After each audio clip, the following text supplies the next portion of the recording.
И здравейте на всички и добре дошли в моят първи подкаст. С мен днес е моят гост Лучо, който е FIFA Content Creator по принцип. Представиш на хората по-детайлно. Здравейте, аз съм Лучо. Вече може да се каже пенсиониран до някаква степен контент креатор, защото не съм качвал от половин година, но скоро очаквам да се завърна отново. Аз нямам толкова надежди, защото чакам едно видео за Рашфорд от известно време. Идва скоро, не се притеснявайте. Когато Рашфорд се пенсионира, ще дойде видео. Може и да е скоро, да. То, сега, главната тема на днешния разговор, тъй като това ще е футболен подкаст, както предполагам повечето хора от вас са сетили, днес ще говорим за нашите предположения за сезона на Арсенал. Всички вече сме наясно какви трансфери станаха. Гьокереш, Мадуеке. Кой ще взеха тия? Езе мисля, че взеха. Не, Езе не са го взели. Още не са? Не, взеха Мартин Зубименди, взеха Мускера от Валенсия, което според мен ще бъде много добър трансфер.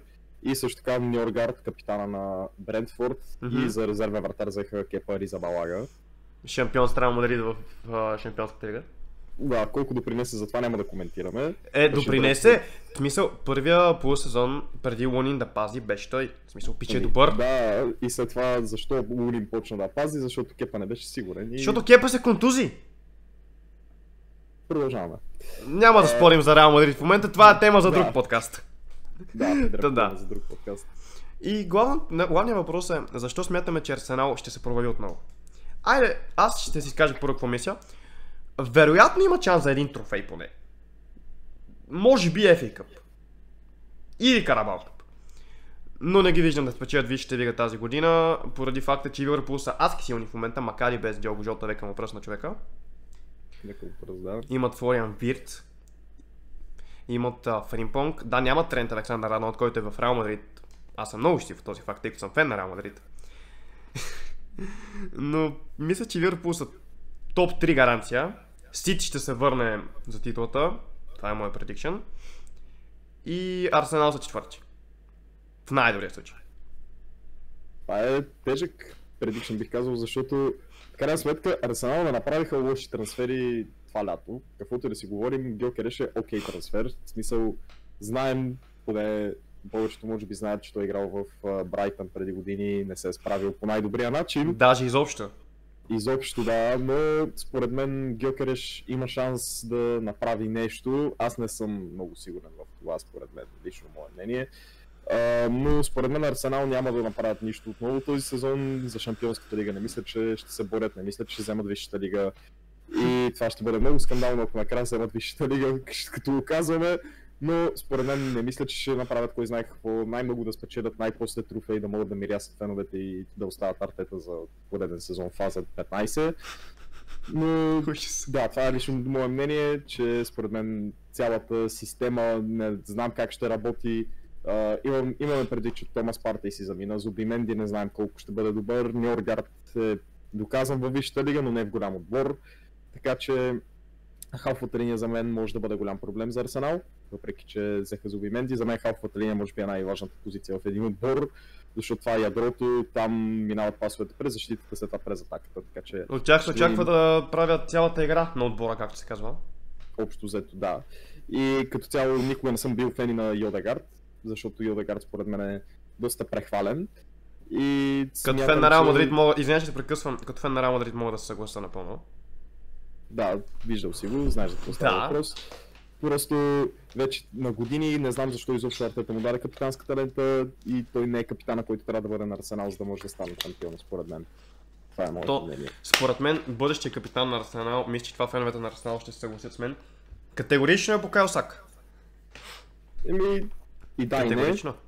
Според мен, защото Сака, често казано, най-добрият футболист в отбора е, каквото и да си говорим, но не мисля, че има менталитето да бъде капитан на този отбор. Колко загубени финали има спечелен един FA Cup в кариерата си, го хвалят, че е най-доброто дясно крило в света. Което е по всяка критика, защото... Не съм сигурен. Няма да коментирам. Букайо Сака, чак пак най-добрия не е, гаранция. Топ 10 може. Дори няма да казвам топ 5.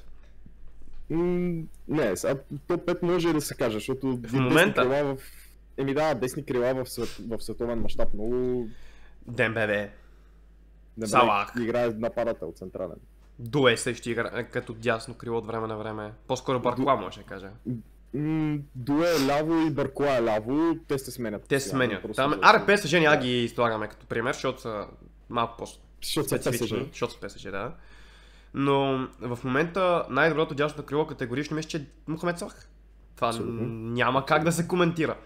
В смисъл, това, което ми дойде на в момента е, че много хора слагат Рафиня пред Салах с златна топка. Рафиня е другото крило, Ямал също. Тя ги забравих. Да, Ямал е по-добър от Сака. Навърчето. Това не мисля, че е под някакъв въпрос. Но според мен, как да кажа... Я пак, чакай. Ямал по-добър от Салах ли чух? От Сака. От Сака, извинявай. Не е по-добър от Салах, съжалявам. Но това пак е тема за друго видео. Подкаст. Да. Така че, да. Според мен това няма да бъде силен сезон. Смятам, че Арсенал ще завършат в четворката, както ти каза. Не знам на кое място, не съм измислил. Може да направя видео за предикшени за Висшата лига този сезон. Не очаквайте да направите такова видео. Не очаквайте. Но може да го направим тук, реално, че това е първи подкаст, може да направим тук нашата прогноза за Висшата лига, да видим къде се разминаваме. Ти не гледаш много английски футбол, но достатъчно гледаш. В интерес на истината, английския футбол, който гледам предимно, това ще изненада, е Championship. Да, основателна причина. Шефилд. Да. Другите причини, поради които гледам английския футбол е спортс бетинг. Аз си го казвам пред хората в момента. Колко мачове са ме издънили във Висшата лига? Колко пари в момента ще имам пари да сме в истинско студио? Няма да коментирам, просто повече. Не мисля, че е тема за разговор в момента. В момента конкретно, да. Уместно е, неуместно в момента по-скоро, да. Да, абсолютно, да. Но това е положението, основната ни тема Арсенал, ние малко се отклонихме. Нищо. Но да, като цяло според мен не се съсредоточиха там, където трябваше да се съсредоточат основно. Взеха централен апарат, това им беше едното нещо, което трябваше да направят. Най-после. Другото нещо е ситуацията с бека. Задължително Арсенал с левия. Те кой има там, освен Тирни? Именно. Се стих се, издънката Зинченко и даже не мога да се сетя кой друг. Калафиори играе ляв-бек, обаче Калафиори според мен не е достатъчно добър да е ляв-бек, според мен той си е абсолютен централен защитник, не знам защо го пускат бек. Но според мен това беше една от основните позиции, които трябваше да се съсредоточат, заедно с нападателя, който взеха. И другия въпрос е какво в момента ще се случва с Кай Хаверц, за който изхарчиха сумата пари. Къде ще играе Хаверц? Потенциално бях гледал някакво видео в YouTube. Потенциално или ще играе халфбак, или ще на лявото крило. Всички знаем Габриел Мартинели на какво е способен. По-скоро на какво не е способен. Кай Хаверц, най-добрата му позиция атакуващ халф. Аз го виждам като чиста десетка. Точно, не знам как ще вземе позицията на Йодегар. Това няма как да се случи. Хаверц ще топли пейката и това е, дадоха сумати пари за него. Ще топли пейката. Нали, аз като фен на Юнайтед не трябва да говоря, нали, за сумати пари, които сме давали, но факт е, дадохте много пари за Хаверц, дадохте много пари за Гьокереш и сега ако Гьокереш не се разиграе, това според мен беше последното спасение изобщо да се опитвате за Висшата лига в следващите години. Така че в момента според мен Арсенал феновете ще разчитат основно на него да прави някакви магии, въпреки че не е доказан в Англия. Те в момента не знам дали ти бой излязъл и на теб, те са изкупили абсолютно всички тениски сайта на Арсенал, нали, за екипи там. Футбол шоп, как се казваше, и там как се казваше. Буквално е блокирал сайта. От толкова посещения. Ти смятай за какво става въпрос, те си мислят за Гьокереш, който никой до преди 2 години не знаеш. Аз видях едно видео, където Арсенал феновете просто бяха изключително, нали, радостни и така нататък за Гьокереш и основният фен канал на Арсенал, AFTV, беше качил за Гьокереш как го анонсират и просто цялото видео беше интрото как тичат из Лондон, как правят маската и примерно бяха 20-30 човека как преследват един с маската. И това беше най-кринджарското нещо, което съм виждал някога, няма да си кривя душата. Нали, шаутаут за нашото момче Тони, което и той прави маската на стоп и други неща. Той ще се познае, той вече е набил дислайка на това видео, това е ясно. Да, така че Да. не мисля, че има нужда да се коментира повече по сагата с Геокереш. Но следващото нещо, което може да коментираме е ситуацията им с защитата, примерно, защото, както знаем, Салиба е много добър защитник. Въпросът е, че няма с кой да си партнира. има, Кадърен. Габриел е много добър също. Въпросът Габриел е, че- Магалаеш не е толкова постоянен, това е мое мнение. Това е мое Да, мнение. не е толкова постоянен, но е много добър защитник, когато играе много добре. Категорично Проблемът да. там е, че двамата се контузат. И то много Особено се Салиба. И това е, може би, основната причина, поради която аз като фен на Реал Мадрид не го искам в Реал. Имаме вече един Мивитао. Мивитао е същия. В смисъл, Мивитао е, по мое мнение, топ 3 най-добри централни защитници в Ла Лига. Няма да казвам all-time, не all-time, в момента, контузат. защото... All-time ли бе, брат? Не all-time, в момента, защото ще ме изядат феновете на Ван Дайк и компания. И на Кубарси. Но мисълта ми е такава, пичикът, когато е във форма, показва много пъти на какво е способен. По-добър от Рудигер. И потенциалната защита, нали, на Реал... В момента затягам пак тази тема с Реал Мадрид, понеже Арсенал, Реал Мадрид, с миналия сезон, неприятни неща се случиха. Доста неприятни неща се случиха. Точно поради липсата на Мивитао и на кадърни защитници, не като цяло. И нападатели, ама това е друга тема на разговор. Мбапе само нищо не прави. Сам. И... да, както и да е. Няма да задълбочавам с Реал Мадрид, потенциално в друго видео. Може. Мога да говоря поне 2 часа. Мога да говоря поне 2 часа. Това ти е направо за соло подкаст, нямаш нужда от гост според мен за това. Ако намеря някой кандидат фен на Реал Мадрид, който е, така да го наречем, ютубър, има някакво участие. Даже в момента сетих за един фен на Реал, който е и фен, и ютубър. Не говоря за този пич от дете колаборира с TikTok-каст. Не е Рости. Да. Не е Рости. Това. Не знам дали ще ми приеме обаче покана за подкаст. И то, ако приеме точно този човек, за който говоря, няма да е за Реал Мадрид, ще бъде за съвсем различна тема на разговор. Драгомир Петков. Нали знаеш кой е? Да, знам, това ще е добро. Това ще бъде наистина много забавно като разговор, тъй като аз съм аматьор, нали, като футболист по-скоро. И ще ми е много интересно да чуя от професионалист какъв е експириенс, брат. В смисъл, той е минал през всичко, буквално. Да. Това ще е много забавно. Това ще е интересен подкаст, определено. Може сега примерно, защото според мен Арсенал се изчерпахме горе-долу. Не мисля, че можем да кажем кой знае какво. Повече можеш да говориш за какво ще правиш в канала.